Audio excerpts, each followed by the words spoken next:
once again, it's Billy Peterson, Sean Peterson. We're here with Harnessing Your Wealth. This will be a fun show today. We've got Special Agent Bret Curtis, and he's a FBI agent, Salt Lake City office, and he is part of the crime or fraud department.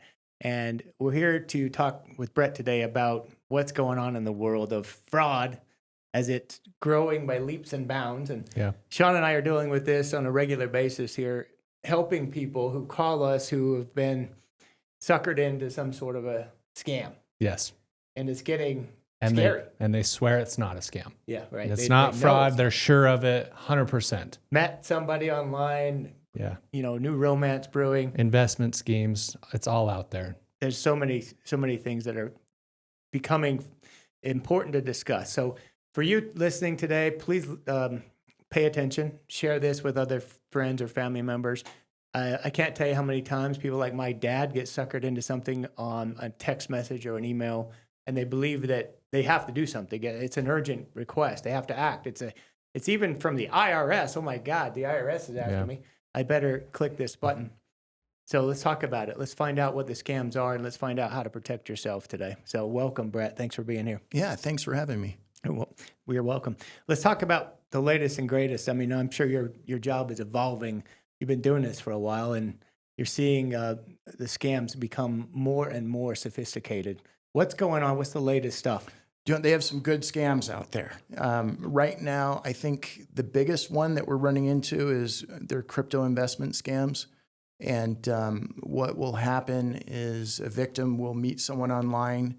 A lot of times they're investment chats that are already established, and they'll get into the chats. They'll say, hey, I've got a friend or a family member who's made a lot of money investing in crypto. They've got some new techniques that they're using.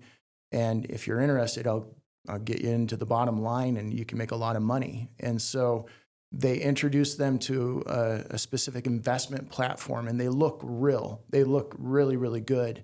They establish accounts, usernames and passwords. They log into these accounts. They can download them at different app stores, and so everything looks legitimate.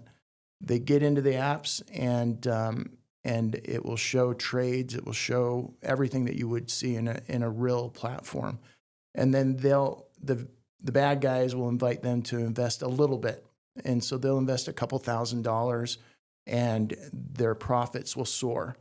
And what is really enticing is at the beginning, they'll allow them to withdraw money. But I mean, one of the big red flags is, I mean, if you're withdrawing money normally, that money is going to come from a bank account or come from a crypto account that would be associated to the business that you're investing in. But they'll get wire transfers from other victims who have money. And so, I mean, those are big red flags up front. But when you're investing and you're new to crypto, you don't notice that. You don't understand. You just think this is part of the deal. Right. As long as I'm making money, I'm getting it back. Yeah, they don't know what a custodian is. Like when you reference like a bank or a financial institution, it's your profits don't come from Venmo or wire payments. Right. Crazy. But you see the money, and you look at your platform, and you're making profits. And so you've tested it, and you've gotten a withdrawal, and so you start to invest your more money. Larger, serious money. Right. So you put in $10, $20, $30, $100,000, and you see your investments are just skyrocketing. You're up to over $1 million, and you've only invested $100,000 or $200,000.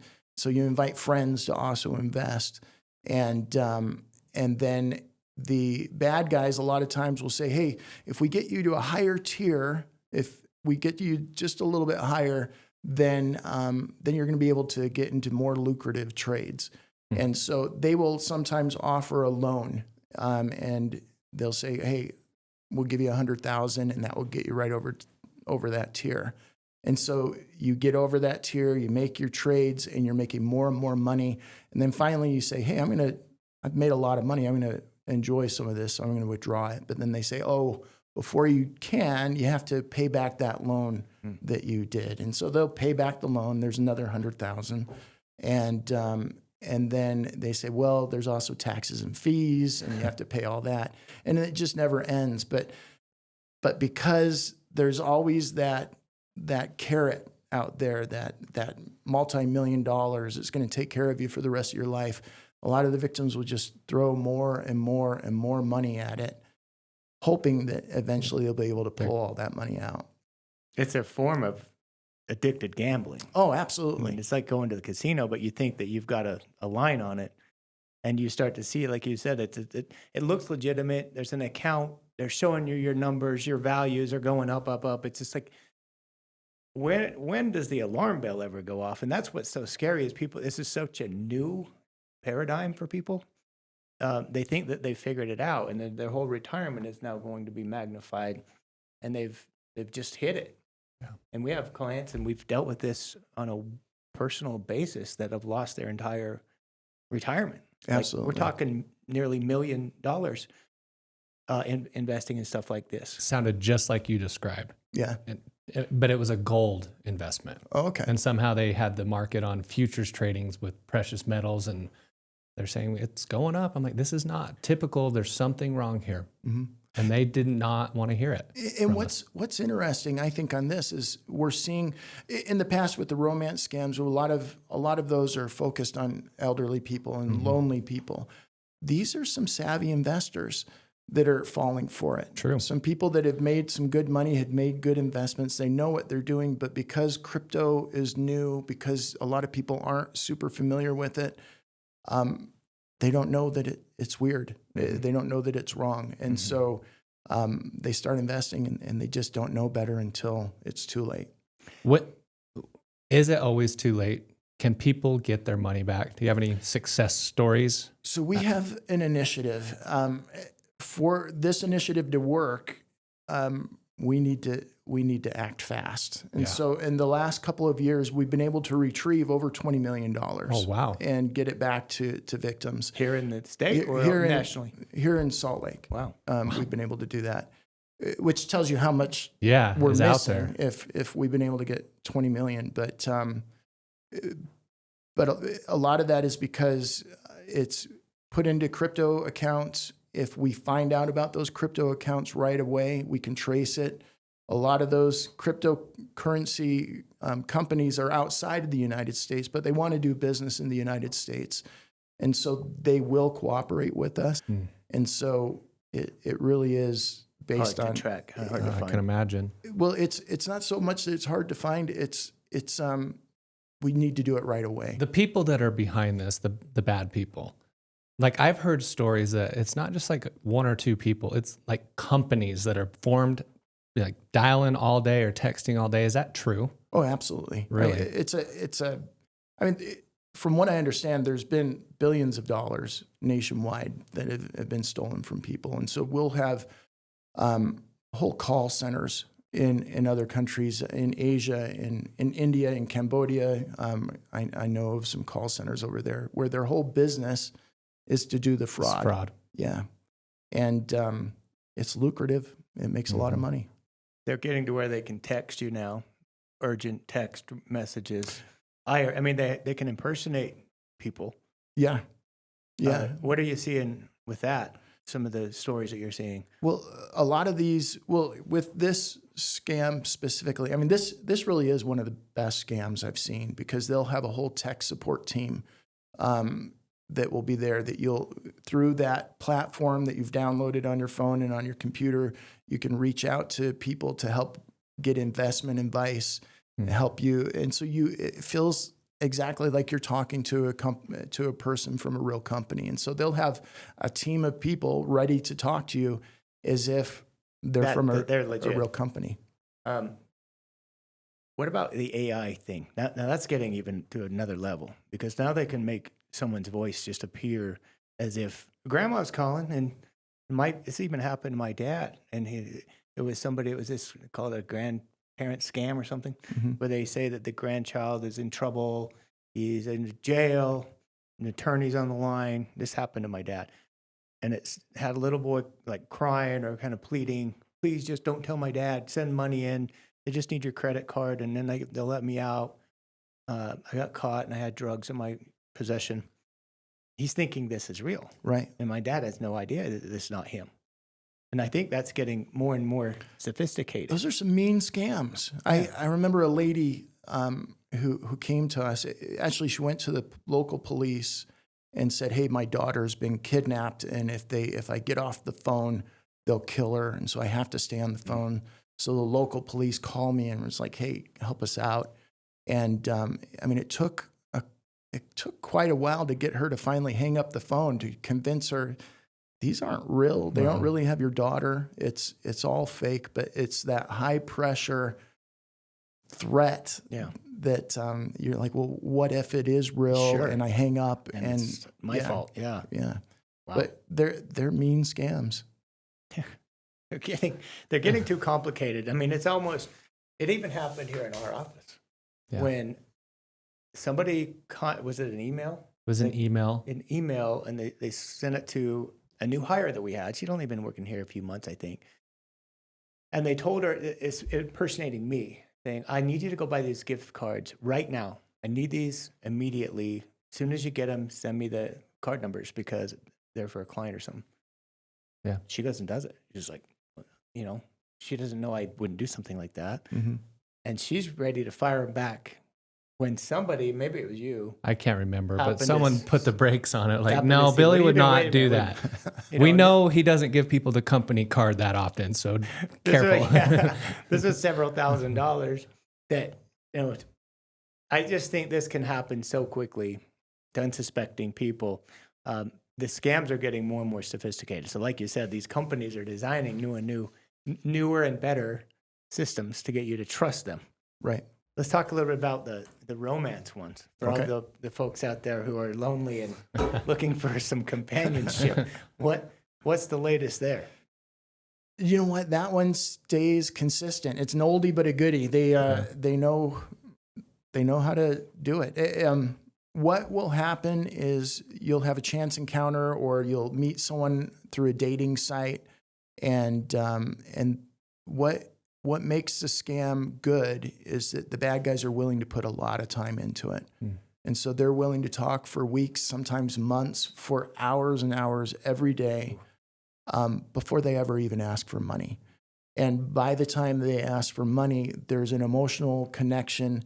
Sometimes it's sad because sometimes a lot of times with these victims, the relationship they're having with this scammer is the closest relationship they have, period, because it's someone that they're talking to every day for hours every day. And they have real feelings for that person. Mm-hmm. And so when they start asking for money and they say, "Hey, I'm stuck in Syria and I can't access my bank accounts," they're more than willing to send whatever money they can to help them get out of a dangerous I situation. didn't realize they were spending that kind of time, but I'm sure that's important. The payoff can be huge when you think about it. What's the hourly rate on that after you spend a couple months and then you think, I got a couple $100,000 out of that deal? Well, what's interesting is I've investigated these type of scams for a while, and you find out that certain scams are unique to certain countries. And so there's, for example, this romance scam where you'll entice them you'll say that, "Hey, my parents died in another country. They left me an inheritance, but I need to pay the local government taxes and fees before I can get that inheritance. And I just don't have the money. Can you help me pay that?" That is a scam that I found is specific to Ghana. And so you start looking at Ghana and you start looking at the people that are actually talking to the victims, and it's just a lot of street level gang members, people that have next to nothing. And so if they're going to spend hours and hours and days and all they're going to get is a couple $1,000s, that's a huge payday for them. And so that's why they're willing to spend that much time. But then those local people, the low level people that are talking to the victims, are also part of a larger criminal organization where they have access to people that have been doing this for years. And these people know that, hey, to get it to the next level, you need to do some fake documents, government documents, to show that you're paying taxes, that things are being shipped. And so those people at the higher level are able to impersonate lawyers and create those good fake documents to make people believe it's real. And then at a higher level than that, those people in Ghana have access to people in the United States who have bank accounts, and that's where you can send the money. And so there's this whole giant organization that that facilitates the scam. It's a web. It really is. What's the FBI doing about this artificial intelligence world? Is getting so good at impersonating people's voices or even their likeliness in a video. Yeah. It looks just like somebody. And how are we going to know what's real anymore? What is your recommendation for people to live in this digital world? You know what? I don't have great advice because they do look real. I think the best advice I have is if a deal seems weird, then start making phone calls, start looking into it. There are a lot of people that will impersonate the FBI. And here's an awful scam. You get scammed, you lose all your money, the FBI gets involved, we help you get some money back, but the bad guys are just not scared of us. And so they will go in and they will impersonate us and then come in with AI and with fake badges. Yeah, we're here to help. And to really get this to work, you need to send us some money so that we can get your money back. It's silliness, but because people have talked to the FBI and then all of a sudden there's another person talking to them claiming to be with the FBI, they believe it's real. It's crazy. Yeah. But the AI makes it tough. You're able to fake voices. There's in fact, I have a friend that manages a call center, and the call centers, for legitimate reasons, are using voice altering software because they have people in India doing call centers, and people are more comfortable talking to someone with a U.S. accent, and so they'll use those. And the bad guys are doing the same thing. Wow. What should someone do if they get the call or the email or the text and they're just not sure if it's legit? What do I tell a client? Who do they call? What do they do? So if they're a victim of a fraud, we want them to file a claim with ic3.gov. So it's IC3, it's the letter I, the letter C, the number 3. Okay, easy. .gov. Yeah. And there, just file a complaint. We get millions of these. And so what we do with the IC3 complaint is we'll take the complaints and then we start researching for other complaints that match. And then we're able to build a case. And so people may get frustrated because they'll file a complaint and there isn't somebody calling them right away. Yeah. But we do use those, and so that we can build bigger cases and go after the bigger organizations. And so the first thing I would say is to file that complaint. If you're talking about what to do for a victim who got a call and they're not sure if it's real, I'm jaded. I've seen so much. And so if it looks at all shady, I just would advise they walk away. With a lot of these older victims, if they're being told, hey, for you to communicate with us, you need to get onto WhatsApp and Snapchat and all these things, I would tell them, business isn't run that way. Just don't do that. Is the demographic, that 50 plus age, the most vulnerable in your mind, just because they might not be as sophisticated with technology?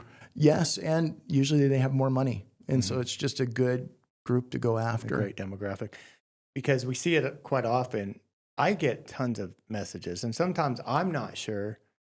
And I pretty much am very cynical myself, but you start to wonder, man, I don't want to be in trouble. You get something from a government office or an organization that appears to be, hey, I need to do something. They want me to act on something. Or my bank is saying there's a fraud alert. I need to click this link to notify them. I mean, there's all sorts of things that they get you to feel like there's an immediate need for you to act. Right. And that's where I think a lot of people fall short is, who do I ask if this is real or not? Is there any kind of a go-to place to find out? They can always call their local police. They can always call the FBI and just ask us. You're talking about some scams like government impersonation, and we see a lot of the jury duty scams. I got that one. Did you get I that ended up calling the Salt Lake City Police Department, and they're like, "Yeah, we don't do that." Like I was getting, I But had you to. were kind of hooked in, Oh, right? I was hooked for 20 minutes. Billy's son was in the car. He's like, "Hang up on him." I was like, "No, I don't know. I think this might be real." But like the judge had fined me for missing jury duty, and I'm sick about it because I remember the jury duty notice probably in He the doesn't want to get garbage. in trouble with anybody. Yeah, I didn't want to get in trouble. And finally, when I kind of was telling the impersonator, like, "Hey, I'm going to hang up now," he got really pissed off. Mm-hmm. And then I was like, "All right, gotcha." But I Yeah. still called just to be sure. And they were like, "Yeah, it's out there." And I think that's the smartest advice you can give. A lot of these scams, if they don't get you right away, they don't get you. Yeah. And so if they can't get you with that pressure and you make a phone call, just one quick phone call like you made, the police will tell you, we're don't not, do that. They don't have enough time to track. we're not spending out the SWAT team because you missed jury duty. Oh man, he was so convincing. He like badge number, read it off, and I was like, "What's your badge number again?" Bam, bam, bam, read it off, and just everything had the correct judge. Just wild. Yeah. It's an empire. It's becoming almost its own business now. Is crypto making that easy? It makes it a lot harder for us because the money can move out of the United States so quickly. The problem with crypto, though, is, it's going overseas and it's moving quick. And so we'll see sometimes it's automated, and so that the transfers will go just automatically to 4 or Seconds. 5 wallets before it even lands in an exchange. And so it does make it tough, but we're able to trace that. You have jurisdiction if it lands up in, let's say, Australia or whatever. Can you do anything about it? We don't have jurisdiction, but a lot of the exchanges that want to do business in the United States have an incentive to cooperate with us. And so even though we don't have jurisdiction, we do have a lot of exchanges that are working with us. Do the bad guys, is the goal when you guys get involved probably to catch the bad guys, but do they ever get caught, or is the success story more we got some of the money back or the money back? Both. Okay. So I do have times that Ghana is probably my best example where we've been able to go to Ghana. We were able to work with the police in Ghana, and we were able to arrest the heads of these organizations and then bring them back here to the United States to be tried. That is not the most common case. I would imagine it wouldn't be. It's a lot of times our goal is to just, if you can get us the information as quick as possible, we'll try to get your money back. We'll shut down accounts. We'll shut down the people in the United States that are working with these people, and then make it more difficult for these criminal organizations to work in the United States. But there is a new task force that the FBI has set up, and the Department of Justice has set up, that is focusing on bringing down these larger call centers that we talked about, like the ones in Cambodia and Laos and India. And we're working with the locals there to destroy their whole criminal organization. But it's a slow process. I'm sure. Do you feel like the punishments are strong enough to deter and to maybe disincentivize this kind of behavior? Or are we not there yet? Seems like it's growing, not slowing. Yeah. They're making a lot more money than they're ever going to make any other way. And it's tough to, if we put them into jail for a couple of years, for them to say, yeah, that wasn't worth it. It's, I don't know that we're deterring too much. But I can tell you some deterrence that we do have is because a lot of these are international schemes, because a lot of these organizations want to have people in the United States because it helps them move money. When we arrest those people here in the United States and then deport them back to their countries, and so they can't come back here, that becomes a pretty big deterrent because they've had to work pretty hard to get here. And so that is a good deterrent. And lose their status and Yeah. What about your opinion or thoughts on the crypto world? It started out, from my understanding, is a little bit more on the dark web side of things, using it for the black market, Silk Road, all the illegal activities that people can exchange and buy illegal drugs or weapons, or a whole host of things. You can even get on the dark web and find an assassin if you want. I mean, there's unlimited, but How do you know that? Yeah. Well, I'm pretty well read. I like to know what's going on in the world around me. I'm teasing. I just want to know if the crypto, in your opinion, if it offers more benefits than harms to society. I hate crypto. Hey, welcome. Thank you. Come on back anytime. That being said, I wish I had invested. Yeah, we could show you some other things that have done just as well or better. So, yeah. But yeah, I mean, of course, it's becoming a lot more mainstream, and it's being used for legitimate purposes, and I mean, people have made a lot of money with it. But I think because it is new, and because people know people that have made a lot of money with crypto, it's a great way to scam someone, and to get them to invest, especially because they don't know a lot about it. They don't know how it should look. Yeah. Well, and we'll offer the same kind of a response. Is we're not educated enough to know what the future holds, but it seems to me and I've been doing this investment world for a long time. I'm 30 years in this, but when something acts like that, and it's up and down and up and so volatile, and people call it a currency, and I'm thinking, well, it's a currency, shouldn't be bouncing all over the place like that, right? And then people who say they want to use that as a currency, they're then using it as an investment, and so they don't want to part with any of it. They're holding on to it like a Babe Ruth rookie card, and they think it's just going to go up to $1 million or $2 million, whatever it is, to the moon. Coin.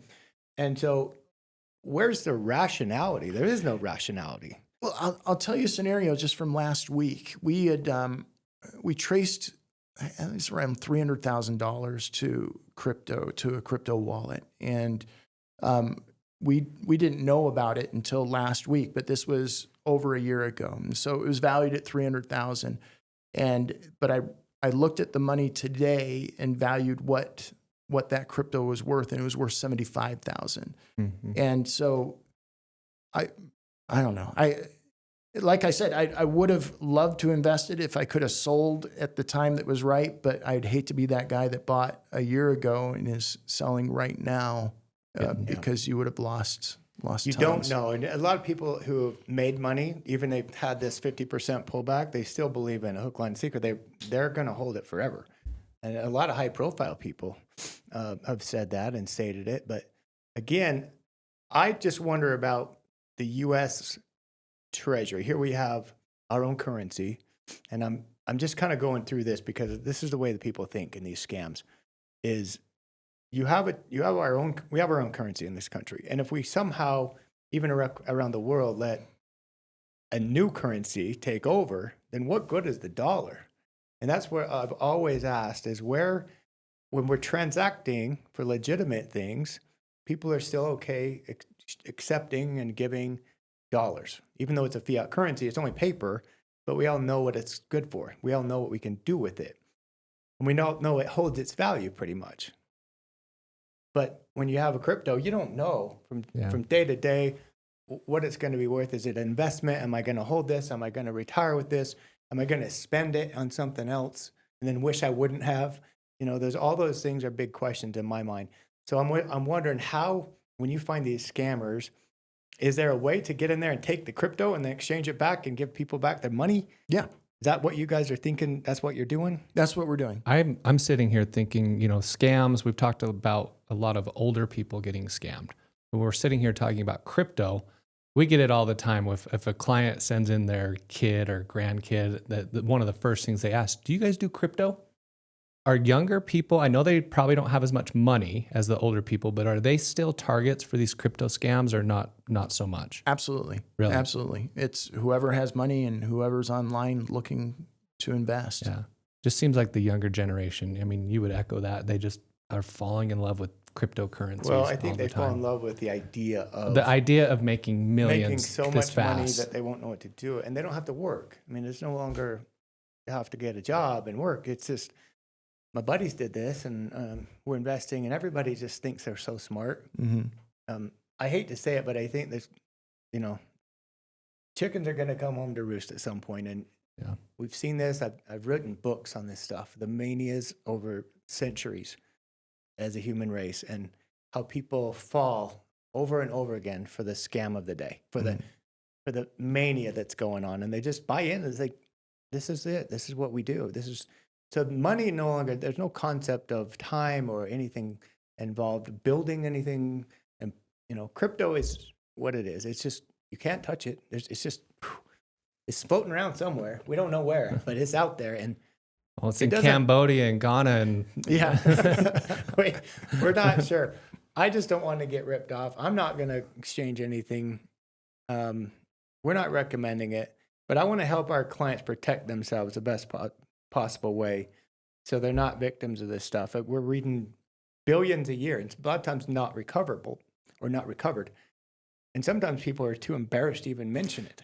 That is a big deal, especially with the romance scams. People are hesitant, and still because like we said earlier, I mean, the bad guys have spent a lot of time creating a relationship. And so sometimes the victims will come in and they'll say, hey, I'm the victim of a scam, but I don't think it has anything to do with my online girlfriend. I think it's her aunt that did all the investment. And so, still defending it. yeah. And it's sad. I'm hoping you're taking notes of that part right there. Can you tell us about a couple of like crazy things that you've seen in the last year or two? I'm working a case right now, which you reminded me a little bit of this about the employee that worked here and they spoofed your email. Mm-hmm. So that we call that a business email compromise. And so those are some very lucrative scams. And so what will happen is the bad guys will get online. Somehow they'll get access to your corporate email account, and they'll follow it for a while. They'll just watch it. Just watch and see how you communicate, who you're communicating with, who your clients are.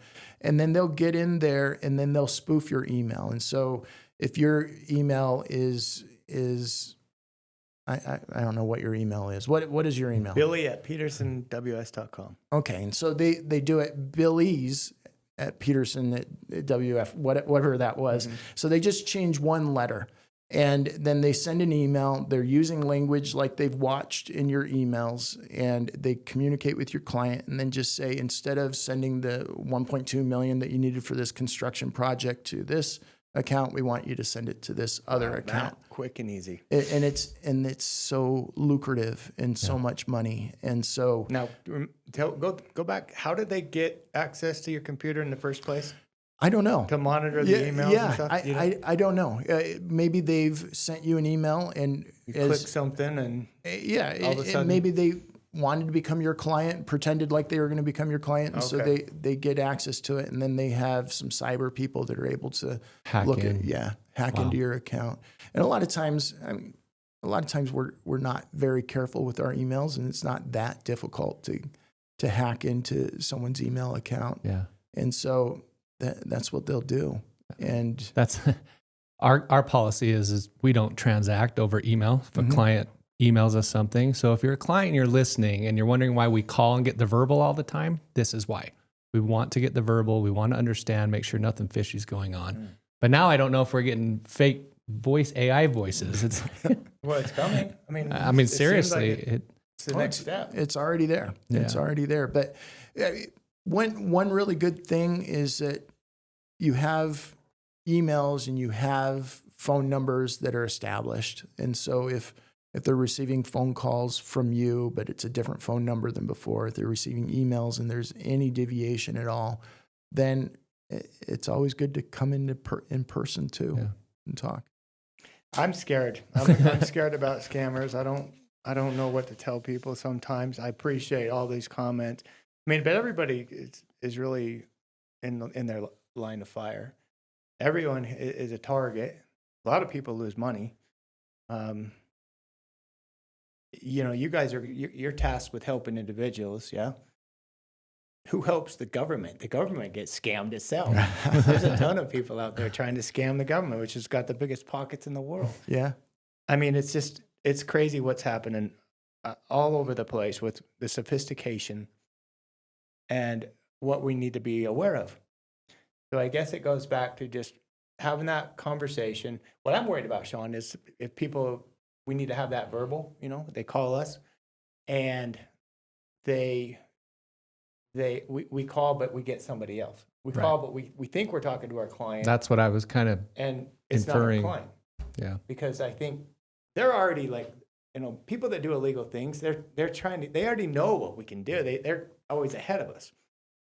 It's funny. I'm going to talk to him after hours and talk about the horse racing stuff that's going on. I'm surprised you haven't brought that up yet. I think yet. I might have a few tips for you to bust a couple guys down, but we'll talk about that later.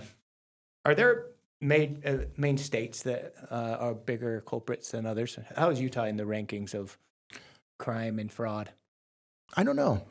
I know that there's a lot here. I came here, I think 2 years ago is when I came here. I was in Arizona before. In Arizona, there's a lot of retired people, older people, and so that's a place for a lot of victims. Utah, I've been dealing less with retired people and more with investors, and so the demographics change a little bit, but it seems like everywhere is getting hit hard. Mm-hmm. Yeah. What's your first question when somebody calls? Like, how long does it take, I guess, for people to either have some level of resolution when they have a fraud case like this?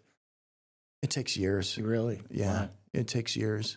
They're very complicated investigations, and there's giant webs that are involved. And so even though we may make an arrest pretty quick on the lowest level, usually I'll open the curtains for you. Here's how an FBI investigation works. We'll go after our lowest level person.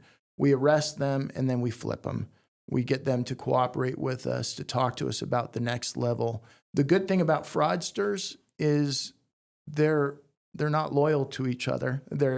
So we get them, and they usually do flip and they do cooperate. They'll rat the next guy out. They will rat the next guy out.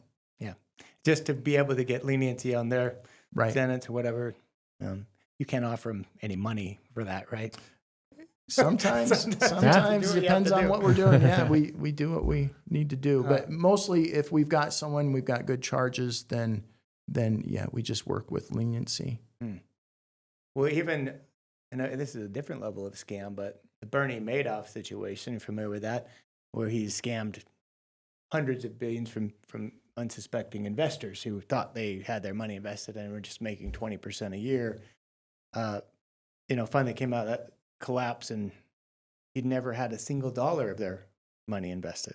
It was all just paper statements. They were regenerating statements after the fact and keep sending everybody statements and everybody sharing with all their neighbors and friends and family how much money they're making. One of the greatest Ponzi schemes of all time. Right. That's like the old trick, right? The Ponzi schemes, is that still going on? Oh, they're still doing it. They're still doing it. Still doing that. Yeah. Yeah. It's wild. I'm not going to leave my house or answer my phone. Those ones get interesting too, because some of the victims start to realize, hey, this is a Ponzi scheme, but I want to get my money back. And so you see some of the victims become co-conspirators as they're bringing, get me mine and I won't turn you in. Right. Or bringing in other investors and then knowing that money is going to come in. And it's messy. Just to kill somebody so they can get something of their own out. Right. Not kill, I mean to kill financially. Right. But yeah. I don't want that. That's true. Very good. Good clear podcast. Anyway, Bret, anything else that you want to leave with our listeners with as far as protecting themselves and what to think about, and maybe how to protect their elderly parents? As far as elderly parents, and again, I'm jaded, and so if you've met someone online and you think that it's too good to be true, it is too good to be true. There's no super hot model that wants to get with an 80-year-old guy that doesn't have a lot couple of assets. $100 billion. Yeah. And so, yeah, if it doesn't, if there's something that looks wrong, it's probably wrong, and just run away. Mm-hmm. Yeah. That's the same that we tell people when they have this new investment idea where the returns are so great. If it stinks, it stinks. Something's not right. Yeah. Yeah. Be careful out there, Be guys. vigilant. It's that's why I wanted to do this scam deal again, is because it's not slowing down in our mind. It's actually speeding up, and it's getting more and more sophisticated and complicated and hard to identify. So FBI, guys like Bret here, are doing their job, tracking them down, working really hard. The problem is if you lose your money, it might be years before you get it back. You might never get it back. So think about that as far as a reset and having to start over just by something you thought was an innocent click or wire or providing information to somebody you thought was legit. They're getting smart. And so, again, be very careful on who you trust. Ask questions, talk to somebody in a younger generation, even call your local police department. And if you are defrauded, immediately contact the FBI under that, what was it, C3? IC3.gov. IC3.gov, and get that started as soon as possible so you have a prayer to get some of that back.